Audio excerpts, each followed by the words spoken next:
Party के प्रवक्ता हैं, निश्चित तौर पर अपनी पार्टी के बारे में बढ़िया सोचना उनका काम है।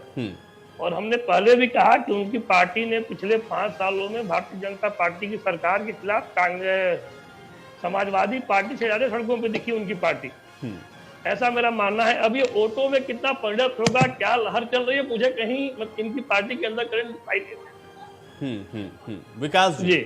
विकास जी, ग्राउंड पर तो ये है। अब आपका साइलेंट वोटर आपको विकास जी वोट दे रहा है, तो ये मैं इससे इनकार नहीं कर सकता हूं, लेकिन चूंकि फील्ड पर मैं भी बहुत रहा हूं, जो नाराज है या जो मुद्दे अभी आप यहां पर गिनवा रहे हैं, तो उन मुद्दों को लेकर के जिसकी नाराजगी है उसके जहन में समाजवादी पार्टी है, ये स्पष्ट तौर पर उनका कहना था। अब इसको मैं कैसे आंकूं कि कांग्रेस पार्टी के लिए एक लहर है जो कि वोट करने वाली है और आप इतना आश्वस्त हैं? विकास जी देखिए आयुष जी, आदरणीय प्रियंका गांधी जी ने जो सवाल खड़े किए कि अगर आप अपनी बेटी की शादी करना चाहते हो सकता है लड़का स्मार्ट हो, पैसे भी कमाता हो, पर उसकी नीयत बहुत बड़ी चीज है। अगर नीयत नहीं अच्छी है तो ऐसे लड़के को आप अपनी बेटी नहीं दोगे, तो ऐसे नेताओं को क्यों वोट देते हो? और ये सवाल आदरणीय प्रियंका जी का नहीं है, ये आम जनमानस का है। टीवी चैनल पे बैठे पार्टी के प्रवक्ता अपनी पार्टी को जस्टिफाई कर सकते हैं, अपनी बात को जस्टिफाई कर सकते हैं, पर ये जो सवाल आदरणीय प्रियंका जी का है, ये आम जनमानस के दिल को सीधे छूने वाला है कि अगर विकास होगा तो बिजली, अगर आपके तार आपके घर तक, गाँव तक पहुँचता है, आपके घर तक बिजली पहुँचती है, तो वो ये देख के नहीं जाएगी कि ये हिंदू है या मुसलमान है, ये छोटी जात है या बड़ी जात है। विकास का कोई जाति धर्म नहीं होता है, तो फिर वोट देते समय आप जाति धर्म क्यों देखते हो? इसलिए उत्तर प्रदेश का जो राजनीतिक सिनारियो बहुत ही संवेदनशील है। हम अपने नेता पर बहुत आस्था और विश्वास रखते हैं। हमको जो नेता, जैसे अपने भगवान पे, अपने धर्म पे, अपनी मेहनत पे जैसे लोगों को आस्था विश्वास है, उसी तरह के आस्था विश्वास अपने नेता के ऊपर होती है। उत्तर प्रदेश में योगी जी संत थे, महान नेता थे, लोग शक्तिपीठ से जुड़े थे, लोग उनको आस्था के दृष्टिकोण से देख रहे हैं, बीजेपी को धर्म के आधार पर देख रहे हैं। पर मिला क्या? मिलता है बेरोजगारी, बात बात पे पुलिस की लाठियां, बेटियों के साथ रेप होता है, योगी आदित्यनाथ सरकार बेरहमी से लड़कों को पीटती है, महिलाओं के अत्याचार में नंबर 1 रहती है, कुपोषण में नंबर 1 रहता है उत्तर प्रदेश। ये ऐसे सवाल है जिसको आप धर्म जाति के चश्मे और विघटन की राजनीति से और समीकरणों से नहीं देख सकते हैं। और जनता के आगे सभी समीकरण ध्वस्त हुए। अभी आपने खुद बताया 2007 का, 2012 का, 2017 का समीकरण जो जनता तय करती है। मायावती के समीकरण थे कि 100 मुसलमानों को टिकट दे दें, भाजपा की सरकार बना दें, और भारतीय जनता पार्टी पूर्ण बहुमत पे आ गई। पर आज खुद ही आप लोग आकलन कर रहे हैं, मायावती कहीं चुनाव नहीं लड़ रही। इसी तरीके से जो लोग धर्म जात के नाम पर वोट लेते हैं और हिंदुओं को मूर्ख बनाते हैं, उनकी लाशों को उचित सम्मान नहीं देते। गंगा में बहती लाशें वो हिंदुओं की थी, और हिंदू जनमानस का वोट लेने के बाद वैक्सीन नहीं देते, वैक्सीन देने के बाद करोड़ों रुपया इस काम में खर्च कर देते। फ्री दिया, पहली बार दिया। ये सारे सवाल आज का युवा पूछता है।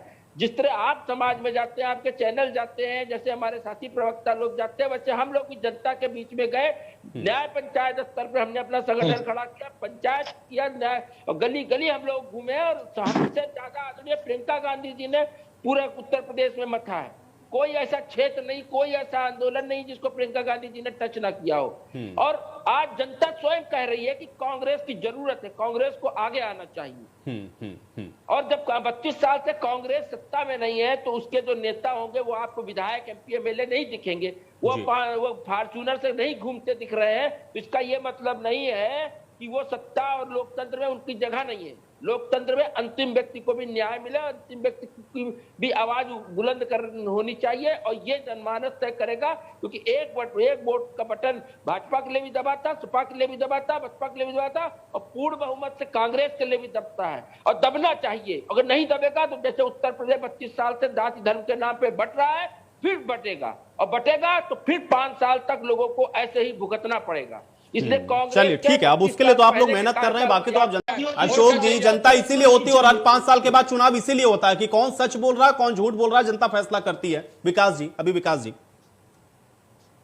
देखिए, जो भारत के संविधान को नहीं मानता है, भारत के संविधान पर विश्वास नहीं करता है, वो आतंकवादी होता है। आतंकवादी वही है जो भारत के संविधान को नहीं स्वीकार कर रहा है। चाहे वो कोई वकील जो खड़ा करता है वो आतंकवादी होता है कि राम मंदिर बनने न पाए, आप बताइए, जो रोता है बटाला हाउस में एक लोगों के साथ तो आतंकवादी होता है, अगर आतंकवादी मारा जाता है तो उसके लिए रोते हैं। और धैर्य रख लीजिए, धैर्य रख लीजिए। अरे एसएन सिंह जी आप तो किसी को बोलने में ही नहीं दे रहे हैं। अब आपको अगर मैं समय दूं एसएन सिंह जी और आपके बीच में 4 लोग बोलने लगे तो आपकी बात जाएगी क्या जनता तक? एसएन सिंह जी ऐसे चर्चा नहीं होती है।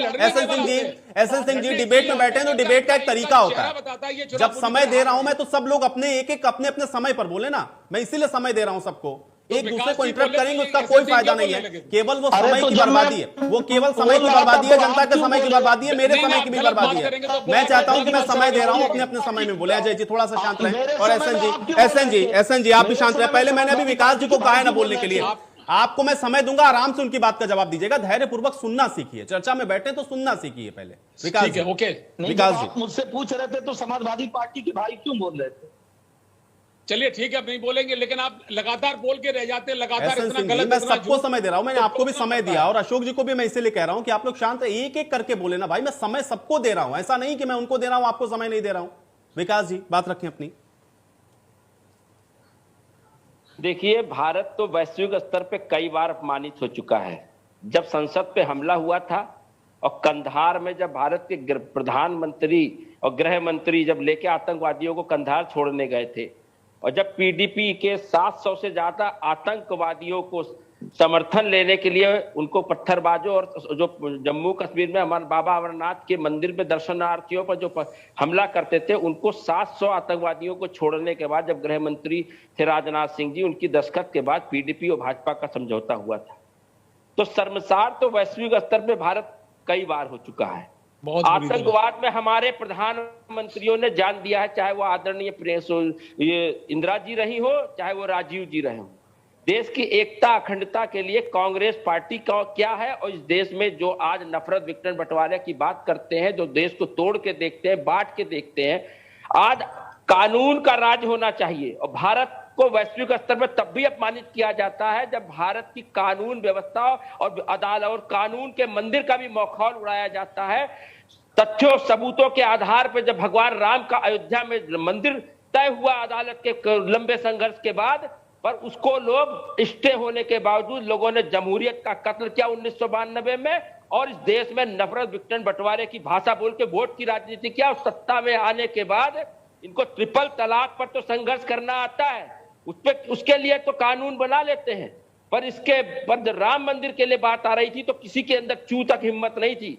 और जब भारत का संविधान मजबूती से सामने आया और देश के सभी जनमानस ने, सभी धर्म जाति लोगों ने उसका स्वागत किया, और भारतीय जनता पार्टी के लोग आज वोट की राजनीति करना चाहते हैं। इन्होंने जितने वादे किए थे जनता के विकास के, वेलफेयर के, वो सब झूठे निकल चुके, जुमलेबाजी साबित हुई है। और आज केवल राम के नाम पे वोट मांग रहे हैं, इसका मतलब कि पूरी तरीके से नकार दिए गए हैं, परास्त हैं और खत्म। अब मैं जवाब लेता हूं, एसएन सिंह जी ऐसी बातें बोल रहे हैं। ठीक है एसएन सिंह जी जवाब। देखिए, आप देखिए